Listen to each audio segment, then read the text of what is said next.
नमस्कार सगळ्यांना. ओम श्री गणेशाय नमः. दिवसाची सुंदर सकाळ या सुंदर फुलांसोबत. हे आहे सोनचाफ्याचं झाड, पण त्याची फुलं काही मिळत नाही कारण त्याचं झाड एवढं उंच असल्यामुळे फुलं काही हाताला मिळत नाहीत. रविवार असल्या कारणाने माझी होती सुट्टी. तसा काय कुठे जायचा प्लॅन केला नव्हता, अचानकच ठरवलं.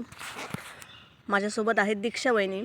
त्यांना म्हटलं येत आहे काय हो फिरायला. त्यांना पण फिरायची आवड असल्यामुळे एका क्षणात त्या बोलल्या चल जाऊया फिरायला कुठेतरी. तर आज काहीतरी नवीन कुठेतरी जाऊया म्हटलं. त्या म्हणाला रोज रोजचं तेच बीचेस नको, भोगवे खवणे, तर कुठेतरी नवीन जाऊया फिरायला. तर म्हटलं चला नेते तुम्हाला. मी एकदा जाऊन आलेले, पण 2 वर्षापूर्वी गेलेले. एवढा रस्ता काय लक्षात नव्हता. त्यांना म्हटलं जाऊया हळूहळू म्हणून लवकरच बाहेर पडलेलो घरातून. साधारण 2च्या आसपास दुपारी बाहेर पडलेलो. म्हटलं शोधत शोधत वेळ लागेल. त्या म्हणतात माहीत नाही तर कसं जाणार. म्हटलं जाऊया, शोधलं तर देव पण सापडतो. रस्ता काय आहे. तर आम्ही इथे वेतोऱ्यातून आतमध्ये सातेरी मंदिरच्या दिशेने आत आलो. तशी काय आपली गुगलबाई असतेच हो सांगायला, पण त्या गुगलबाईच्या भरवशावर जायचं म्हणजे कुठच्या कुठे जाऊन पोहोचू. त्याच्यापेक्षा रस्त्यावर जे लोक मिळतात त्यांना जर आपण विचारलं बाबा कुठे आहे हे ठिकाण, तर ते बिचारे सांगतात. तर सरळच रस्ता आहे तिकडनं. हे आता खानोली आलेलं आहे. खानोलीला एकदा मी शाळेत असताना शिवरात्रीला आले होते.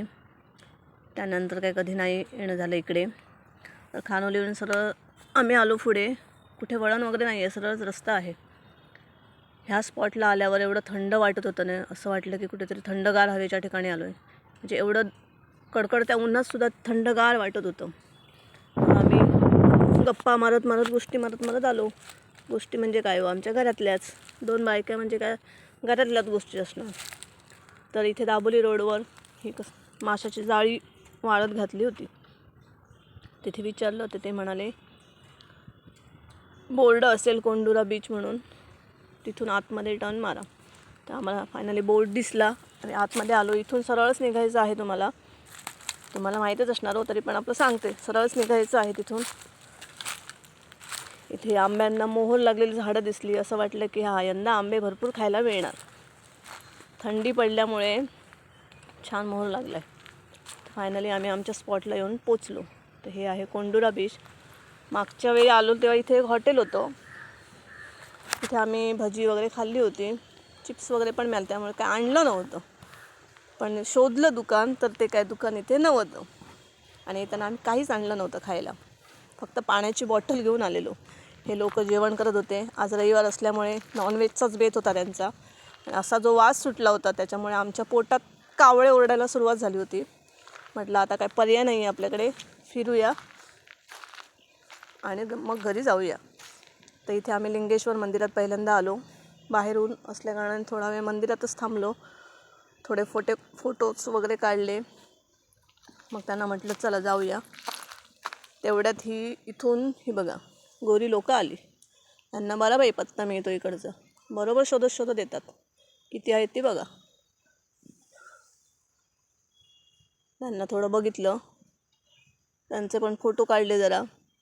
म्हटलं जाऊ दे यांना, आपण जाऊया आपल्या ज्या कामासाठी आलो आहे तिकडे जाऊया. मग आम्ही कोंडुरा बीचवर निघालो. जरी दुपार असली तरी बरीचशी गर्दी होती इथे. आम्ही आपली हळूहळू म्हटलं जाऊया, कारण आम्हाला लवकर परत घरी पण जायचं होतं. मुलांना आणलं नव्हतं. 2घंच जण आलेलो. दुपारचं असल्यामुळे मुलं परत चिडचिड करणार, त्याच्यामुळे आम्ही 2घंच जण आलेलो. तर थोडं व्हिडिओ शूट केले, फोटो शूट केले. ते बघा ही दीक्षा वहिनी, तिला बाबा खूप व्हिडिओ काढण्याची आवड. असे काढ तसे काढ. तिला वाटतं जेवण अंगावर आलं आहे, झोपली आहे बिचारी. छत्री बित्री घेतल्यानं वाळूतच झोपली आहे. इथे छोटी मुलं पण खेळत होती. मला बघून माझ्या आदिलीची आठवण आली मला. त्याला आणलं असतं तर त्या पाण्यातून बाहेर आला नसतं, पण त्याच्या झोपेची वेळ झाली असल्या कारणाने मी काय त्याला आज आणलं नव्हतं. तर आता आम्ही परतीच्या प्रवासाला लागलो, कारण भूक खूप लागलेली. तर बरोबर त्या वळणाला ताईंचं दुकान दिसलं वडापावचं. तेवढ्यात ही आजी आली. आजी म्हटलं वडापाव खातोस का? आजी बोलली बोलली नाही काय, पण दिला आम्ही वडापाव तिला. नंतर आम्ही आमच्या कुडाळला जायला निघालो. तोपर्यंत संध्याकाळ झाली होती. ही आमची पिल्लं खेळत आहेत बघा. छोटा भाई बडा भाई क्रिकेट खेळत आहेत.